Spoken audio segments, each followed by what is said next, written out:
Magandang araw po mga ka-recap. Habang wala pa po ang ibang kabanata sa mga paborito nating kwento ay simulan po muna natin ang isang bagong kwento at sana ay magustuhan ninyo. Magsisimula po ang ating kwento sa isang malaking fitness center sa gitna ng Gangnam Seoul. Sa loob nito ay may maliit na opisina para sa mga empleyado. At sa loob ng opisina ay ang ating bida na si Choi Kang-hyuk na nagla-livestream sa YouTube. Ang pangalan ng kanyang channel ay Best Gym Rat TV. At sa araw na yon, ang kanyang content ay magmukbang ng fried chicken at beer. Ginagawa niya ito dahil sa request ng mga viewers niya. Pero kahit ganito siya kalakas kumain, makikita naman sa kanyang mga muscles, na isa siyang tao na mahilig mag-workout. Sa simula ay hindi siya isang gym rat. May magandang dahilan bakit nahilig sa pag-workout si Kang-hyuk. Ito ay dahil na-injured si Kang-hyuk nang malala sa kanyang trabaho. Kung hindi niya i-workout ang kanyang mga muscles ay mahihirapan siyang makalakad muli. Malala ang kanyang tama habang nasa isang special forces mission siya. Pagkatapos niyang lumabas sa hospital ay agad itong nagpa-therapy at pumunta sa mga chiropractor para makarecover. Pagkatapos nito ay nagsimula siyang mag-exercise ng iba't ibang uri katulad ng yoga, Pilates, at kahit anong exercise na maganda sa katawan. Pinag-aralan niya rin ang nutrisyon ng mga pagkain para mapabuti ang kanyang diet. At dumating ang araw na kinilala si Kang-hyuk bilang pinakamagaling na trainer at rehab specialist sa buong Gangnam. Pinakamagaling sa buong bansa. Pero bakit siya ngayon nagla-livestream ng mukbang? Naiiyak na si Kang-hyuk habang pinaggagawa ang lahat ng ito. Iniisip niya ang kanyang mga muscles pero kahit papano ay masarap naman ang kinakain niya. Ginagawa niya ang lahat ng ito dahil sa epekto ng COVID sa buong bansa. Ang pandemic na tumama sa buong mundo. Dahil sa quarantine, bumagsak ang kanyang negosyo at nawala ang mga member. Para matustusan ang maintenance at mga gastusin sa gym ay napagdesisyonan ni Kang-hyuk na maging isang streamer. Pero ang kanyang kinikita sa pagiging streamer ay hindi sapat para tustusan ang 5 gym niya. Napansin ng mga viewers na parang naiiyak si Kang-hyuk pero sinabi niya lang na napuwing lang siya sa mata. Matapos ang mukbang ay nagpaalam na siya sa kanyang mga viewers at pinaalala na mag-like at subscribe sa kanyang channel. Pagkatapos ng live niya ay agad nag-iba ang kanyang ekspresyon. Mula sa pagiging masayahin ay naging depressed na naman siya ulit. Inaalala na naman niya ang bukas. Madami siyang nakain na fried chicken at nainom na beer. Napakaraming calories daw nito. Gusto niya sanang mag-workout kaagad pero magiging mahirap daw ito dahil sa alcohol sa katawan niya. Napabuntong hininga na lang siya dahil sa kanyang sitwasyon ngayon. Tinatanong niya sa sarili kung paano umabot sa ganito ang buhay niya. Napagdesisyonan niyang magpa-indo na lang muna ngayong gabi. Sinabi din ng doktor sa kanya na kailangan niya din magpahinga. Nang pumunta kasi siya sa doktor ay sinabihan siya nito na ang pagkalagas ng buhok niya ay dahil din sa stress.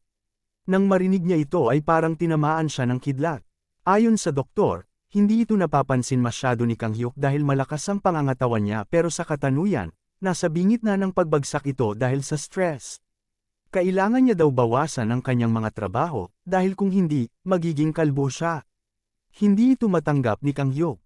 Kapag naging kalbo daw siya ay wala nang magkakagusto sa kanya. Magiging mag-isa siya habang buhay. Iniisip ni Kang-hyuk kung ano ang magandang gawin. Hindi niya alam dahil puro trabaho lang at pag-ehersisyo ang ginagawa niya. Pero bigla siyang may naalala. Tiningnan niya ang kanyang cellphone at parang may hinahanap siya. Nakalimutan na niya daw ito dahil sa kanyang abalang pamumuhay. Pero dati ay gustong-gusto niyang magbasa ng mga novel na tungkol sa Murem. Si Kang-hyuk ay lumaki sa kanyang lolo at lola. Ang paghiram at pagbasa ng mga novel sa isang bookstore ang kanyang tanging libangan.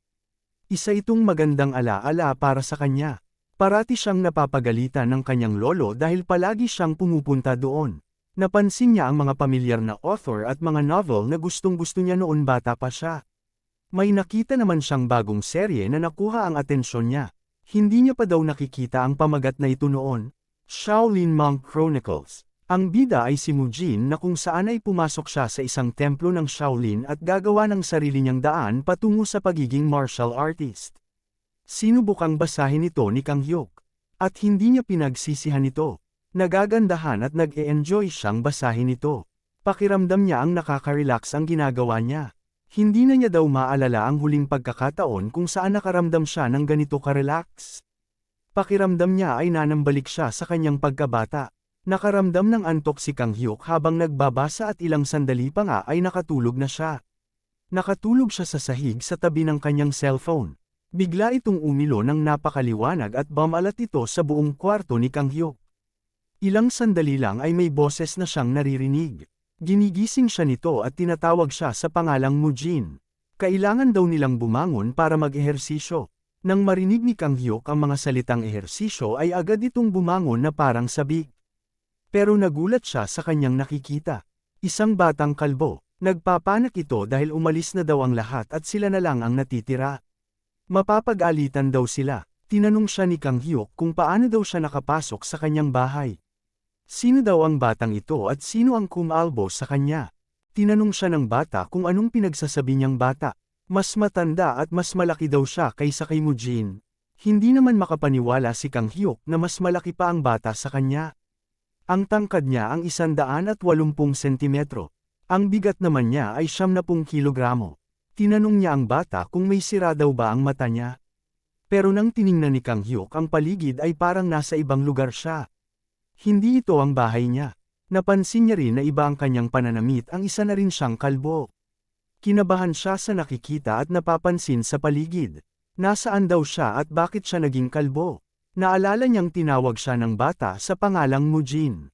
Parang pamilyar daw ang pangalan. Ito ang pangalan ng bida sa isang novel na binabasa niya. Bakit daw siya naging si Mujin? Nawala rin ang mga muscles sa katawan niya. Nakatulog lang daw siya habang nagbabasa. Alam na niya, isa daw itong panaginip. Naalala niyang nananaginip din siya dati noong nang babasa ng mga novel kaya normal lang ito. Sinabi ulit ng bata na kailangan na nilang umalis dahil mapapag-alitan na sila. Sumama na nga si Mujin at sa isip niya ay nakakahanga naman ng bata. Bilasan daw nila dahil huli na sila. Sa isip ni Kang Hyuk, dahil isang panaginip lang ito, mag-enjoy siya habang naririto. At nang dumating na sila sa training hall ay sigaw ang sumalubong sa kanila. Unang araw pa lang daw ay huli na agad si Mujin. Kailangan niyang maturuan ng leksyon. Inutusan sila ng isang monk na pumunta na sa kanilang lugar. Sa isip naman ni Kang Hyuk ay parang totoo ang panaginip na ito. Sinabi ng monk na magsisimula sila sa horse stance. Sa isip ni Kang Hyuk kung ang tinutukoy daw ba ng kanilang master ay ang squatting. Nagsimula na nga ang ibang bata sa horse stance. Napansin ito ni Kang Hyuk at inoobserbahan niya isa-isa ang form ng mga bata.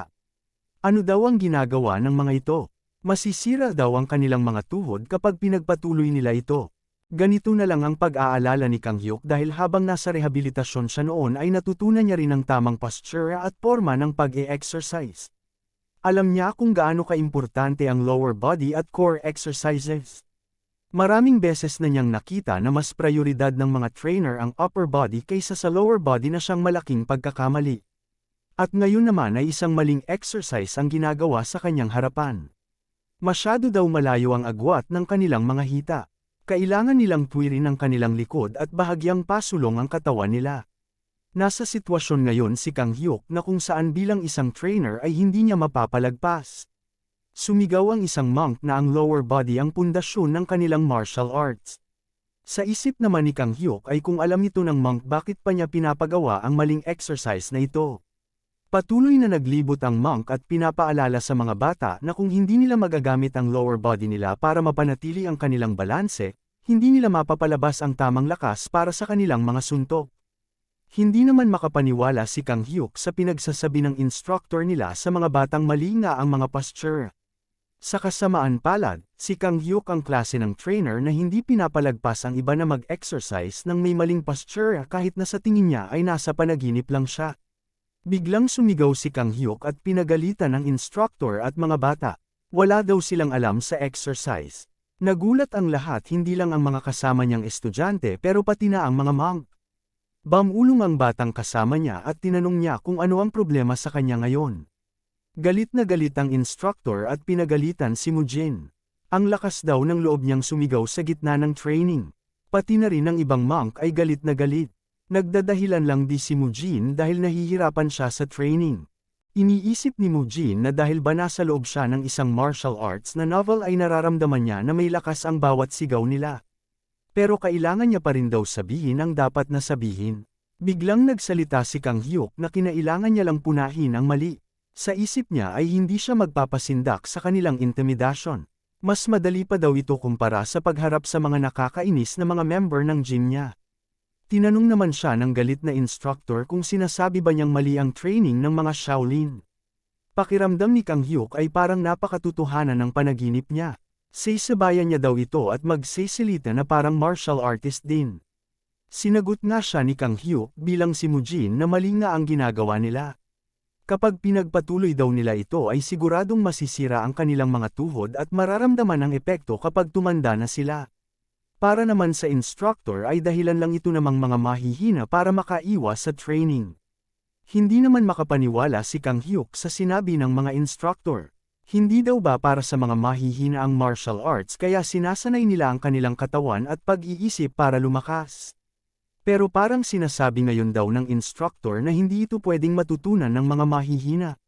Sumagot naman ang isang monk at sinabi na nagsisinay sila para mapabuti ang sarili at nang makamit ang enlightenment. Kung ganoon daw ba, ang Shaolin ay isang lugar kung saan ang mga mahihina ay bawal makamit ang enlightenment. Mukhang napipiko na ang mga Shaolin sa pinagsasabi ni Mujin. Kailangan daw nilang magsanay sa mahirap na paraan para masanay din ang kanilang pag-iisip. Mahina daw ang pag-iisip ng mga tao. Kapag nakaramdam ito ng kaunting kaginhawaan ay doon pumapasok ang kasamaan. Tinanong sila ni Mujin kung sinasanay lang ba nila ang pag-iisip sa batang edad? Paano naman kapag tumanda na sila? Sinasabi nila na ayos lang na sanayin ang pag-iisip.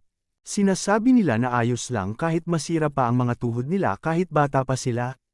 Kapag tumanda na sila at maraming pinsala sa katawan, hindi na sila makakapag-training ng katulad ng bata pa sila dahil sira na ang mga katawan nila. Ibig sabihin daw ba nito, makakamit nila ang enlightenment kung masisira ang katawan nila habang bata pa? Nagdadalawang isip din ang ibang mga estudyante at kinabahala ito ng instructor. Biglang tinuro naman ni Mujin ang isang monk. Ano daw kaya ang mga pinagdaanan niya na kahit may edad na siya ay hindi pa rin nakamit ang enlightenment? Hindi makapaniwala ang instructor na kayang sabihin ito ni Mujin sa first-class disciple na si Haijong. Sumigaw ng napakalakas si Haijong na mararamdaman ang energy nito. Napatakip ng tenga ang lahat ng mga estudyante at monk sa sigaw na ito. Sa isip ni Kang Hyuk ay ito pala ang pakiramdam sa harap ng isang first class. Kumalma na ang paligid at natahimik matapos ang napakalakas na sigaw ni disciple Haijong. Narinig daw niya lahat ng sinabi ni Mujin. Gaya nga ng sinabi ng second class na disciple, ang martial arts ng Buddhist ay ginagamit para sansein ng isang individual. Ito ay paraan lamang para makamit ang enlightenment. Pero ang martial arts ng mga Shaolin ay iba. Ano daw ang pinagkaiba nito? Tanong ni Mujin. Ang kanilang martial arts daw ay ginagamit para tulungan ang nakakarami. Ginagamit nila ito para protektahan ang iba mula sa mga demons na nangha-ares sa kanila.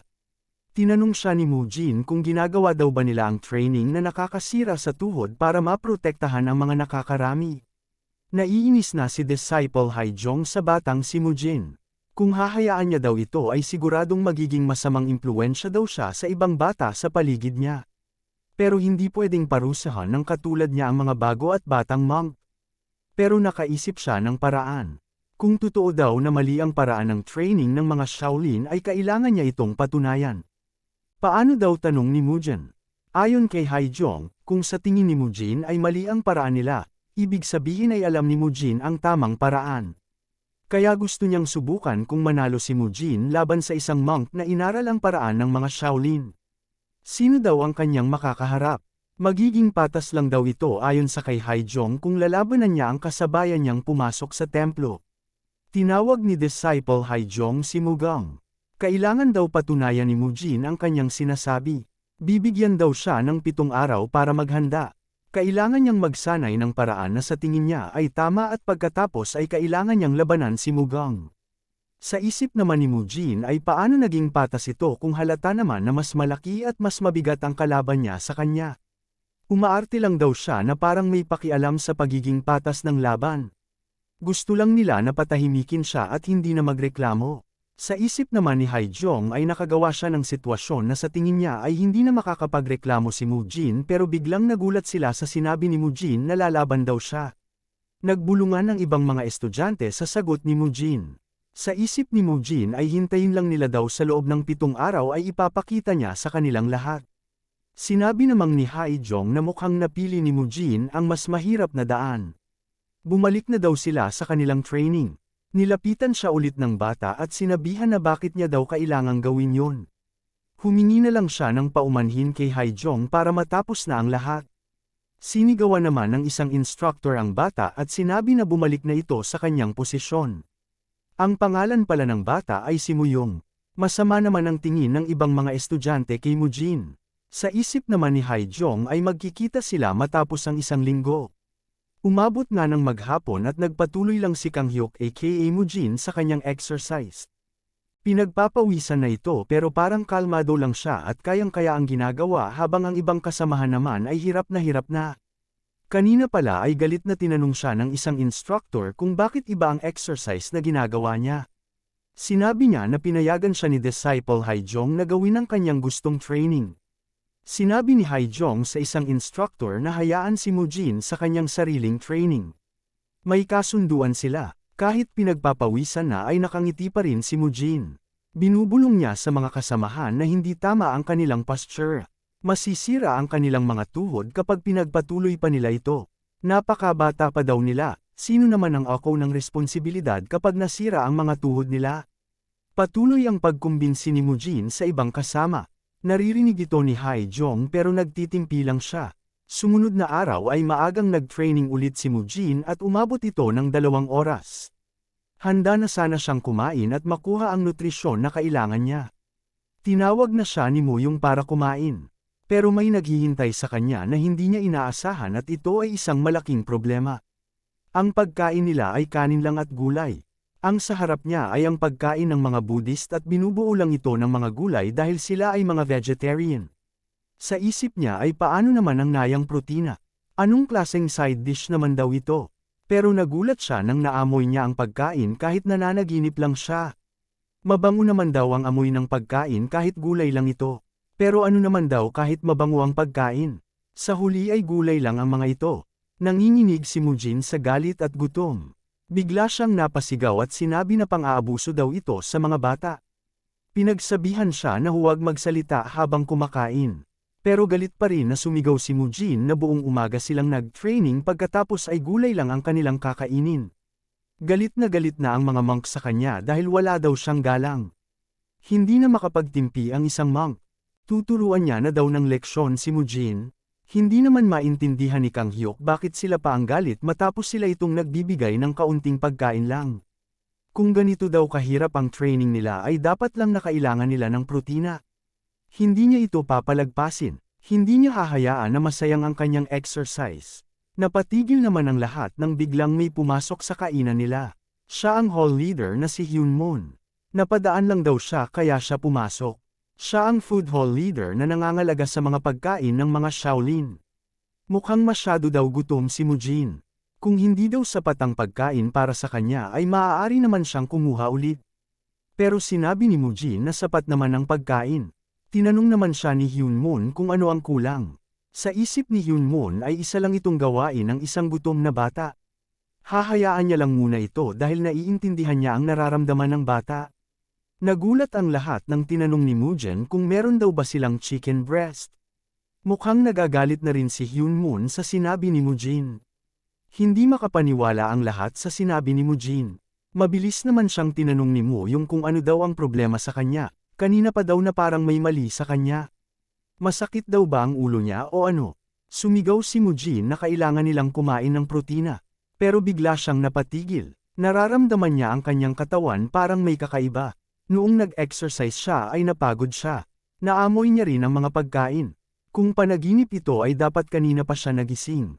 Napagtanto niya na mukhang totoo ang lahat na nangyayari sa paligid niya. Kailangan may gawin siya muna sa kasalukyang sitwasyon. Isa na siya ngayong batang monk sa loob ng templo. Ano daw kaya ang tamang sabihin ngayon? Bigla siyang nagsalita at humingi ng patawad. Nagiging ganito lang daw ang kanyang asta dahil siya gutom lang. Napangiti na lang si Hyunmoon at sa isip niya ay tama nga, gutom lang siguro ang bata. Pero hindi pa rin nagpaawat si Mujin at humingi ng beans at mushroom. Sa isip ng iba ay baliw nga talaga si Mujin. Kahit ito ay isang panaginip man o realidad. Alam ni Kang Hyuk na kailangan niya pa rin ng protina. Sa kalagitnaan naman ng araw ay nasa isang kwarto ang mga batang monk para mag-aral ng Buddhist scripture. Sa isip ni Mujin ay kahit si Buddha ay matatakot sa ganitong klaseng schedule nila. Pero iniisip pa rin ni Mujin kung ano ang gagawin niya sa kasalukuyang sitwasyon. Sabihin na daw nila na nakapasok nga siya sa mundo ng nobelang ito. Paano naman kaya siya makakalabas at makakauwi? Bigla niyang napagtanto na dahil nasa loob siya nito, ay makakalabas lang siguro siya kung matapos at makampleto na ang istorya. Kung titingnan daw nila ay hindi naman masyadong masama ang kanyang sitwasyon. Si Mujin ay ang bida sa kwento at may taglay na kakaibang talento. Ang Shaolin Temple ay ang pinakamalakas sa mga Orthodox Alliance. Ang Shaolin na kilala bilang ang norteng bituin ng Mount Tai. At ang pinakamalaking problema niya ngayon ay siya ang target ng bawat estudyante. Naiintindihan niya naman ito dahil sa mga pinagagawa niya simula pa lang nang napasok siya dito. Pero dahil humantong na ang lahat sa sitwasyon nito, gagawin niya ang lahat para manalo sa laban kontra kay Mugang at nang kilalalin ng mga monk ang paraan ng kanyang training. Nag-usap naman si Haijong at Hyunmoon at ibinahagi ni Hyunmoon ang nangyari sa mess hall. Humingi naman si Haijong ng paumanhin sa inasal ni Mujin. Ibinahagi naman ni Haijong na maglalaban si Mujin at Mugang sa susunod na linggo para patunayan na tama daw ang sinasabi niya. Natawa na lang si Hyunmoon at sinabi na magaling ang naisip na paraan ni Haijong. Bilang isang practitioner ng Buddhism, hindi nila maaaring parusahan ang isang bata dahil lamang naging pilyo ito. Pero para palabanin siya kay Mugang ay baka delikado. Si Mugan daw ang pinakamagaling na disciple sa kanilang mga bagong disciple. Sa Shaolin Temple, nagre-recruit sila ng daan-daang disciple kada taon. Halos lahat sa kanila ay nagda-drop out dahil sa hirap ng training. Ang iba ay nag-aaral lang ng basic at sumasali na sa ibang outer sect. At sa huli ay 10% lang ang natitira at naiiwan sa templo. Ito ang dahilan kung bakit ang mga first-class disciples at mga matatandang monk ay hindi kilala ang mga baguhan. Pero si Mugang ay isang pambihirang kaso. Kilala siya ng mga matatanda dahil sa taglay niyang galing. At sigurado silang tuturuan niya ng leksyon si Mujin. Matapos ang 7 araw ay dumating nga ang oras na kung saan ay maglalaban si Mujin at Mugang. Ito ay para patunayan kung tama nga ba ang sinasabi ni Mujin. Bago ang laban ay nag-stretchang muna si Mujin. Tinanong siya ni Mo yung kung ano ang ginagawa niya. Sinabi ni Mujin na nag-stretchang lang siya. Ano daw ito, tanong ng inosenteng bata. Naalala ni Mujin na hindi pa kilala ang mga terminolohiya sa panahon na ito. Susubukan niyang gamitin ang ibang mga salita na parang martial arts. Ito daw ay ang tendon extension technique. Ginagawa ito bago ng aktwal na ehersisyo para maanda ang mga muscles at tendons at hindi magulat ang mga ito kung gagawin na ang aktwal na ehersisyo. Maraming paraan para gawin ito. Pinapataas nito ang flexibility ng mga muscles at pinapalawak ang maaabot na galaw ng mga kaso-kasuan. Kung interesado daw si Moyong ay bakit hindi niya ito subukan? Nakatingin at pinag-uusapan naman sila ng ibang mga monk. Sa isip naman ni Mujin ay magaling si Moyong. Mabilis niyang matutunan agad. Habang nag-stretching sila ay nagwa-warm up na rin si Mugang. Sinusubukan niya ang teknik ng pagsuntok. Marami ang humanga sa pinapakita niya. Sa isip naman ni Mujin ay siguradong katapusan niya kung matatamaan siya ng suntok na ito. Paano naman daw niya matatalo ang batang ito sa loob lang ng 1 linggo? Habang nag-iisip ay biglang may ideyang pumasok sa utak ni Mujin.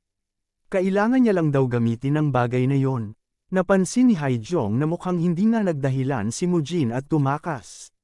Kahit hindi niya sinusunod ang kanilang training ay nakikita niyang nagsesenay si Mujin at tinuturuan ang sarili. Pero kumpiyansa pa rin siyang matuturuan siya ng leksyon ni Mugang. Excited naman si Mugang dahil nakatingin sa kanya si Haijong. Pero napatigil at nalito siya sa ginagawa ni Mujin. Matapos ni Mujin mag-stretching ay tinanong niya si Haijong kung maaari na daw ba silang magsimula. Hindi pa rin sila makapaniwala na nagagawa pa rin maging mayabang ni Mujin sa sitwasyon na ito. Sa isip naman ni Muguna ay ipapakita niya sa lahat kung ano ang kaya niyang gawin. Ipapakita niya ang resulta ng kanyang sunod-sunod na mga suntok na sinanay niya sa loob ng 3 buwan. Biglang sumigaw si Haijong na simulan na. Hindi nag-aksaya ng panahon si Mujin at mabilis na sinugod si Mugang. Nagulat Mugang sa ginawa ni Mujin at hindi siya agad nakareact. Napa-atras siya at tinanong ang sarili kung bakit basta-basta na lang sumugod si Mujin. Nagpakawala siya ng malakas na suntok pero nailigan ito ni Mujin at mabilis na yumuko. Nabigla ang lahat sa sunod na ginawa ni Mujin. Agad niyang dinakma ang isang binti ni Mugang. Sa isip niya ay hindi niya maaaring gamitin ang mga modernong martial arts sa batang ito. Ang mga teknik na natutunan niya ay kayang makapatay ng tao kahit konteng mali lang. Sa sitwasyon na ito, ang tamang teknik na gamitin ay ang simpleng atake lang na kahit sa edad ni Mugang ay makakaya nilang tiisin. Ang tackle. Bagsak si Mugang matapos siyang e-tackle ni Mujin. Hindi pa ito tapos. Sinundan pa ito ni Mujin ng armbar. At ang oras na nagamit lang ni Mujin ay nasa 1 segundo lang. Napasigaw si Mugang sa sakit. Marami ang nagkukumbinsi kay Mugang at sinasabihan siyang kayang-kaya niya ito at makakawala siya kay Mujin. Pero hindi sila makapaniwala na ang kilalang si Mugang ay nasa kaawa-awang sitwasyon at nakikita nila ang ganitong ekspresyon sa kanya. Hirap na hirap si Mugang at hindi niya alam kung ano ang ginagawa ni Mujin sa kanya. Kahit ang mga second class ay nagbigay na ng mga nakakatawang abiso kay Mugang para makawala sa armbar ni Mujin. Kahit hindi nila kilala kung ano ang armbar, alam naman nila ang nararamdamang sakit ni Mugang base sa nakikita nila. Hindi siya makawala sa higpit ng armbar ni Mujin at napapasigaw na lang sa sakit. Sinabihan siya ni Mujin na kapag pinilit na makawala ni Mugang ay siguradong mababali ang braso niya. Sumuko na lang daw siya, maririnig na ang unti-unting pagkabanat ng buto ni Mugang. Pilit na siyang kinukumbinsi ni Mugang na sumuko. Masisira ang buto sa braso ni Mugang kapag nilakasan pa ni Mujin ang pagbanat dito. Maari daw siyang makatamo ng permanenteng pinsala sa katawan kung ipagpapatuloy nila ito. Habang kinukumbinsi ng mga monk si Mugang na bumangon ay inaabisuhan naman siya ni Mujin na sumuko na lang. Nararamdaman na rin ni Mugang ang unti-unting pag-dislocate ng kanyang buto. At makalipas ang ilang sandali ay napaiyak na si Mugang na parang isang normal na bata. Nagulat naman si Mujin at agad na binitawan na ang braso ni Mugang. Humingi siya ng patawad kung napasobra daw. Tinanong ng ibang second class si Haijong kung ano na ang gagawin nila. At ang nanalo sa sparring sa gitna ni Mujin at Mugang ay walang iba kung hindi si Mujin. Minasahe naman ni Mujin ang braso ni Mugang. Bakit naman daw kasi nila pinag-away ang dalawang bata? Pero bakit ganoon na lang kagalit ang mga monk na natalo ang kanilang teknik ng isang batang wala pang masyadong nalalaman? Ang chain punch. Ito ay isa sa mga 8 extremities fist. Ginagamit nito ang mga kamao, siko, at ang mga balikat bilang pangunahing sandata. Napapadali nito ang pagtalo sa mga kalaban sa malalapit na distansya. Kilala ang teknik ng mga Shaolin na ito bilang isa sa pinakamalakas. At na-master na ito ni Mugang sa batang edad. Pinakamagaling sa mga batang monk. Kahit ang mga second-class disciples ay napapahanga sa chain punch ni Mugang. Pero sa umagang yon, ang kanyang napakalakas na chain punch ay natalo ng walang kalaban laban sa isang kakaiba at batang monk na gumagamit ng kakaibang teknik. Hindi pa rin mapigilan ni Mugang na maiyak. Hindi daw ito patas. Ano daw ang ibig sabihin niyang hindi patas? Tanong ni Mujin. Agad daw na sumugod si Mujin pagkasimula pa lang at inatake daw siya nito gamit ang kakaibang teknik at hindi gumamit ng chain punch. Kaya niya daw manalo sa kahit sino basta sa patas lang na laban. Sinakian na lang ito ni Mujin para tumahan na sa kakaiyak si Mugang. Bigla naman sumabat ang isang monk na tama daw si Mugang. Halata naman daw na kailangang gumamit ng Shaolin martial arts kung makikipag-sparring sa isang Shaolin pero sinira daw ni Mujin ang palatuntunan na ito. Hindi naman makapaniwala si Mujin sa sinasabi ng mga monk. Isa daw itong kalokohang paniniwala. Tinanong siya ng mga monk bakit hindi siya gumamit ng chain punch. Sa isip naman ni Mujin ay bakit kailangan pang usisain ito. Pero sinagot niya pera nito. Ayon sa kanya, kung ginamit niya ang chain punch, mas tatagal lang ang laban nila ni Mugang. Kung nangyari daw yun, maaaring masektang silang masektang dalawa ng lubha kaya mas inuna niya ang kapakanan ng duelo, kung sino ang makakapabagsak sa kanyang kalaban.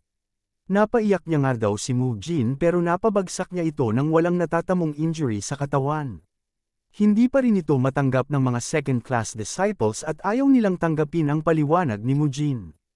Pero alam nila sa isip nila na natalo talaga ang chain punch ng isang Shaolin sa hindi kilalang teknik at sa isang baguhang bata.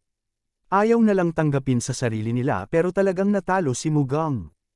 Inaalala nila ay baka pagdudahan na ng iba ang kakayahan ng Shaolin martial arts at baka magsialisan sila. Ano na kaya ang gagawin ni Haijong? Pero nagulat sila sa reaksyon ni Haijong. Nakangiti siya. Ano kaya ang iniisip niya? Bigla niyang tinawag si Mujin. Totoo daw ba ang sinabi niya na ginamit niya ang kanyang sariling teknik para mapabagsak si Mugang nang hindi nagtatamo ng kahit anong injury? Totoo daw ito, sagot ni Mujin. Kung ganoon ay nanatili ang totoong esensya sa ginawa ni Mujin.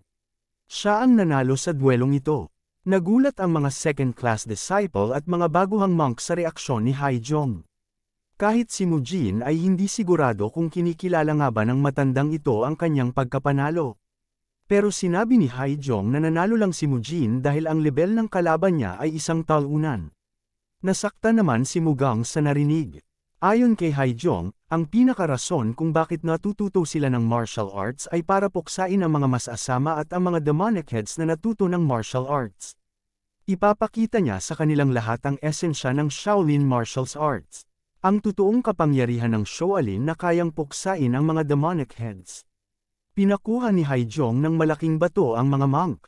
Dinala na nga ang mga monk ang isang napakalaking bato. Sa isip ni Mujin ay hindi niya akalain na makakakita siya ng totoong martial arts.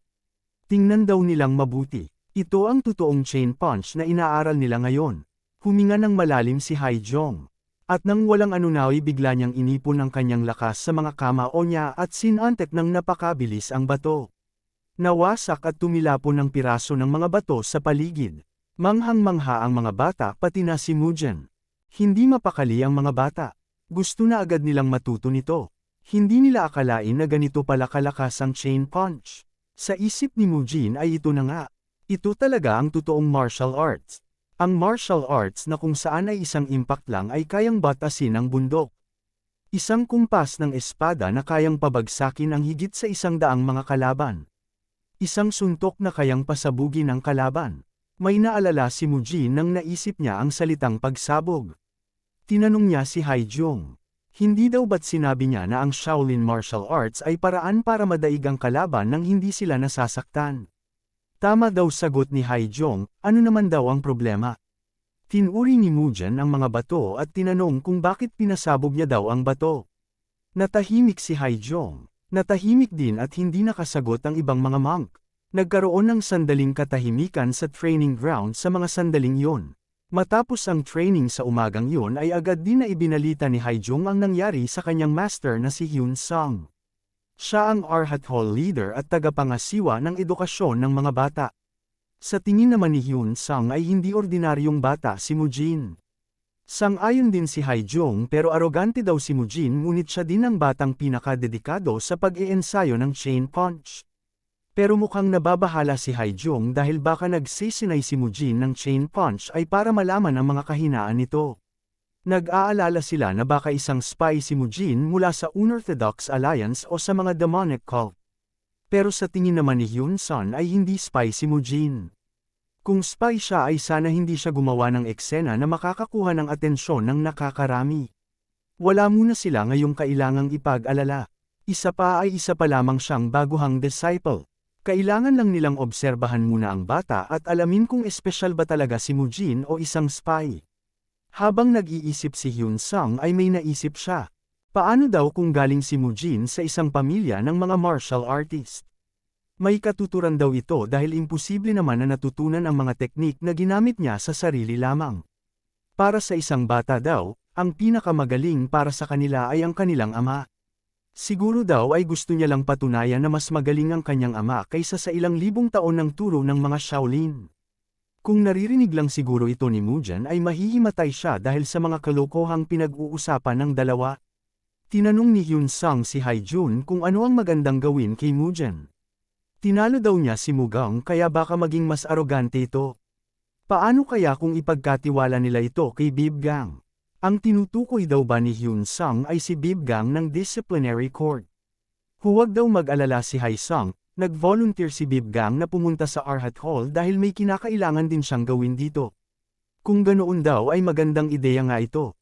Isang gabi ay naglalakad ang ibang mga monk pabalik galing sa kanilang training papunta sa kanilang kwarto pero bigla silang napahinto. Sinabi ng isa na dumaan na lang sila sa kabilang daanan. Nagtaka naman ang mga kasamahan niya at tinanong kung ano ba ang nakita niya, may multo daw ba?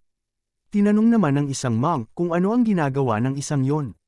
Sinabi naman ng isa na siya si Mad Dog, ang panatiko ng mga batas. Si Bibgang, ano daw ang ginagawa niya dito sa Arhat Hall? Pinagtatawanan nila ang palayaw ni Bibgang. Bagay nga daw siya doon sa discipline court dahil masyado siyang stricto pagdating sa batas. Pero biglang sinabi ng isang kasama nila kung hindi pa daw ba naririnig ang balita. Si Bibgang daw ay mananatili at magsasanay dito sa Arhat Hall simula bukas. Nagulat sila na may kasamang pangamba. Hindi daw ba kumpirmado na sa discipline court mananatili si Bibgang, bakit pa siya kailangan pumunta sa Arhat Hall? Ibig sabihin daw ba ay makakasama nila ulit ang Mad Dog? Sa mga second class na disciples, si Bibgang ay kilala dahil parati nitong binabara sa mga juniors niya. Nabalitaan daw nila na pupunta si Bibgang sa bawat halls para pag-aralan ang mga batas nito bago bumalik sa discipline court. Ito nga ang aasahan mo sa isang panatiko ng batas. Nabubuhay siya na sumusunod sa mga batas. Kaya kahit nakakatakot si Bibgang ay karapat-dapat pa rin siyang irespeto. Ang tagapagtanggol ng batas na si Bibgang ay nagsikap para maging modelo sa iba. Para sa kanya ay hindi daw tama na disiplinahin ang iba kung siya mismo ay hindi sumusunod sa mga batas. Siya rin ang may pinakamaraming oras na ginugol para magsanay ng basic kumpara sa iba. Pero dahil sa training na ito ay naapektuhan rin ang kanyang mga tuhod. Kung hindi siya gagamit ng internal energy, nakakaranas siya ng sobrang sakit na kahit paglalakad ay nahihirapan siya. Ganito kalala ang kanyang mga tuhod ngayon. Pero parang wala lang ito sa kanya. Ang basic training ay parehong pisikal at mental na training. Tinuturing niya ang sakit na nararamdaman bilang parte ng training ng pag-iisip at ngayon ay kakatapos niya lang ng 30 minutong horse stance. Iniisip niya si Mujin na binili ni Haijong sa kanya. Akala niya ay isang pasaway na bata si Mujin. Kaya napagdesisyonan niyang tuturuan niya ito ng leksyon at tamang pag-iisip ng isang Shaolin. Kinaumagahan ay gulat na gulat ang ibang monk nang makitang si Bibgang ang hahawak sa kanila. Manghang-mangha naman si Mujin sa katawan ni Bibgang. Para daw siyang sundalo. Ang ibang mga monk ay takot at kinakabahan. Bakit daw sasali siya sa Arhat Hall? Meron din tulad ng mga baguhang monk na hindi nakakakilala sa kanya. Pero sa isang tingin pa lang ay alam na ni Mujin ang nangyayari sa paligid. Nakilala niya agad si Bibgang. Sinimulan na nga nila ang pang-umagang training nila sa pagsigawa ng horse stance. Sa isip naman ni Bibgang, kailangan niya munang kilalanin si Mujin. Kung kilala mo ang iyong kalaban, madali mong maipapanalo ang laban. Inobserbahan na nga niya si Mujin. Napansin niya na ang agwat ng mga hita ni Mujin ang mas malaki kaysa sa mga balikat nito. Ang kanyang likod ay tuwid at bahagyang nakalabas ang balakang nito. Ang kanyang mga daliri sa paa ay nakatuon sa harap. Sinubukan ni Bibgang gayahin ang ginagawa ni Mujin. Pati ang pagkakasunod-sunod ng paghinga ay ginaya niya rin. Pero pakiramdam ni Bibgang ay parang wala namang pinagkaiba sa ginagawa nila. Nararamdaman niya peren ang sakit sa tuhod niya. Totoo nga bang paraan lang ito ni Mujin para makaiwas sa training? Pero biglang nagsalita si Mujin at sinabi na hindi daw tama ang ginagawa ni Bibgang. Mali daw ang kanyang posture. Ano daw ang mali, tanong ni Bibgang. Sa isip naman ni Mujin ay mukhang kailangan niya turuan si Bibgang mula sa simula. Bakit daw kaya sinusubukan siyang gayahin ni Bibgang? Pero bawat paggalaw ng tuhod ni Bibgang ay naririnig niya ang tunog ng kaso-kasuan nito. Ang katawan daw niya ay parang sumisigaw na humihingi ng tulong dahil sira na ang tuhod niya. Hindi niya daw ito kayang pabayaan lang. Naisip rin ni Mujin na mas mapapadali ang buhay niya dito kung makuha niya ang loob ng discipline master na si Bibgang. Biglang nagsalit si Mujin at sinabi na kapag ginaya daw ni Bibgang ang kanyang ginagawa na may sirang tuhod ay mas makakasama ito. Tinanong niya si Bibgang kung pagkakatiwalaan daw ba siya nito at gumalaw ng naaayon sa kanyang sasabihin. Hindi naman nag-alinlangan si Bibgang at sinunod ang mga sinasabi ni Mujin. Ayon kay Mujin, ang tawag daw dito ay tendons extension. Ang posturang ito ay magpapaluwag ng mga muscles sa tuhod. Kung gagawin daw niya ito bago ang aktwal na ehersisyo, ay mas makakagalaw daw siya ng mas maigi. Binabawasan din daw nito ang pressure na nasa tuhod niya. Nararamdaman nga daw ni Bibgang ang kaibahan. Gawin daw ito ni Bibgang nang may 30 segundong agwat bawat galaw. Pinaupo ni Mujin si Bibgang at tinanong kung ano ang nararamdaman niya. Kitang-kita sa mukha niya ang sakit kahit minamasahe ni Mujin nang dahan-dahan lang ang kanyang tuhod. Ang training na ginagawa niya sa mga nakaraang taon ay naglagay ng sobrang pressure sa mga tuhod niya. Hindi ka nang mag-aakala bakit nasisire ito. Nararamdaman naman ni Bibgang epekto ng ginagawa ni Mujin. Sa simula daw ay sobrang sakit ng tuhod niya na parang may tumama. Pero ngayon ay unti-unti itong nawawala at masarap sa pakiramdam. Biglang sinabi ni Mujin na tumayo na siya dahil kailangan nilang mag-simulang muli. Sa isip ni Bibgang ay anong klaseng bata kaya itong si Mujin. Hindi naman makapaniwala ang mga monks sa nakikita nila. Ano daw kaya ang ginagawa ni Bibgang kasama ang batang yon? Si Bibgang, nakilala sa pagiging panatiko ng mga batas. Ang tinatawag na baliw sa pagsunod sa batas. Ang aso ng discipline court. Ang mad dog. Kilala din siya dahil sa takot ng mga second-class disciples sa kanya. Pero ngayon sa harapan nila, ang Bibgang na yon ay sumasabay sa training ng isang bata. Tinuruan pa ni Mujin si Bibgang ng tamang pag-squat o kilala bilang horse stance. Ang ginagawa niya daw kanina ay nakakasama pa sa kanyang tuhod. Subukan daw niya ang ituturo sa kanya ni Mujin para mabawasan ang pressure sa kanyang tuhod. Una daw ay bahagyang i-bend ang kanyang tudo. Pag cat pose ay subukan niyang umupo. Habang nakaupo ay iwasan niyang maglabas ng lakas sa kanyang tuhod. Kunin daw niya ang lakas sa kanyang hita at balakang. At pangatlo, ay unti-unting ituwid ang tuhod pero sa hita at balakang pa rin kailangang kumuha ng lakas. Hindi makapaniwala si Bibgang na hindi masyadong masakit ang kanyang tuhod. Sinabi ni Mujin na magpahinga daw muna siya ng ilang sandali. Pagkatapos nito ay pagpuunan naman nila ng pansin ang mga kalamnan sa binti niya. Sa isip ni Mujin ay ito nga ang karanasan ng isang esperyensyadong trainer. Ang mga member sa gym na mga mukhang sundalo, kahit na nakakatakot ang mga itsura nila, sila ang mga taong madaling kaibiganin. Hindi sila makapaniwala na ganito ang magiging asta ni Bibgang sa bata. Naging baliw na daw ba talaga siya dahil parati siyang tinatawag na mad dog. Pakiramdam naman ni Haijong ay tumataas ang kanyang blood pressure. Nakaramdam siya ng pananakit ng ulo at napagdesisyon na hayaan na lang muna ang dalawa sa ngayon. Natapos na nga nila ang pang-umagang ehersisyo at pinaalala ni Mujin kay Bibgang na gawin ang stretching na kung tawagin niya sa mundong ito ay tendons extension technique. Kailangan niya itong gawin bago ang aktwal na ehersisyo. Kung titingnan ay parang nagayuma si Bibgang sa pagsunod sa mga turo ni Mujin pero ang totoo nito ay hindi lang siya basta-basta sumusunod. Nagdesisyon lang siyang sundin ito dahil naranasan niya mismo ang paraan. Sa isip ni Bibgang ay ibang klase ang mga teknik ni Mujin. Ang mga teknik na ito ay epektibo na hindi pwedeng pagsalitaan ng masama.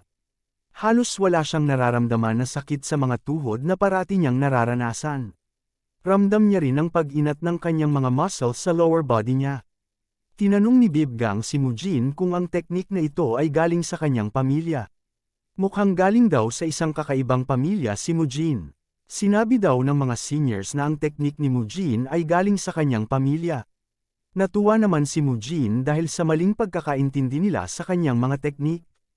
Magandang oportunidad daw ito. Sinabi ni Mujin na natutunan niya nga ito sa kanyang pamilya. Tumawa lang si Bibgang at sinabi na napakagaling na mga teknik daw. Pero pinupuri niya lang si Mujin dahil sa pagpapaga ng sakit sa tuhod niya. Kailangan pa rin nilang mag-training para sa martial arts. At ang Shaolin ay mayroong 1,000 taong kasaysayan. Ito ang pinakamagaling. Tatandaan daw ito ni Mujin. Sinundo naman ni Mo yung si Mujin. Nagpaalam na silang dalawa sa isa't isa at nagpasalamat. Nakangiti lang si Bibgang na nakatingin kay Mujin pero nagulat siya nang biglang sumulpot sa likod niya si Haijong. Humingi naman si Bibgang ng paumanhin kung hindi daw magandang tingnan ang ginawa niya. Kailangan daw niya kasing maranasan ito para makilala ng mabuti si Mujin. Ano daw ang kanyang masasabi, tanong ni Haijong. Sa tingin daw ni Bibgang ay galing si Mujin sa pamilya ng mga manggagamot. Paano ni Yadao ito nasabi? Ayon kay Biguang ay mukhang kailangan na niyang sabihin ito. Sa totoo daw, ang kanyang mga tuhod ay nasa masamang kalagayan na dahil sa mahihirap na training. Bakit daw hindi ito sinabi agad ni Bibgang? Ayaw daw kasi niyang mag-alala ang mga nakakatanda at ang kanyang mga seniors, ayaw niya rin na malaman ng mga junior niya na may kahinaan siya. Kahit ang mga junior daw niya na nakasama na niya ng 10 taon sa pag-training ay hindi napansin na may problema siya sa tuhod. Pero si Mujin daw ay agad na napansin ito. Tinuruan din siya ni Mujin ng mga ehersisyo na hindi nakakasira sa tuhod. Hindi naman alam ni Haijong ang gagawin.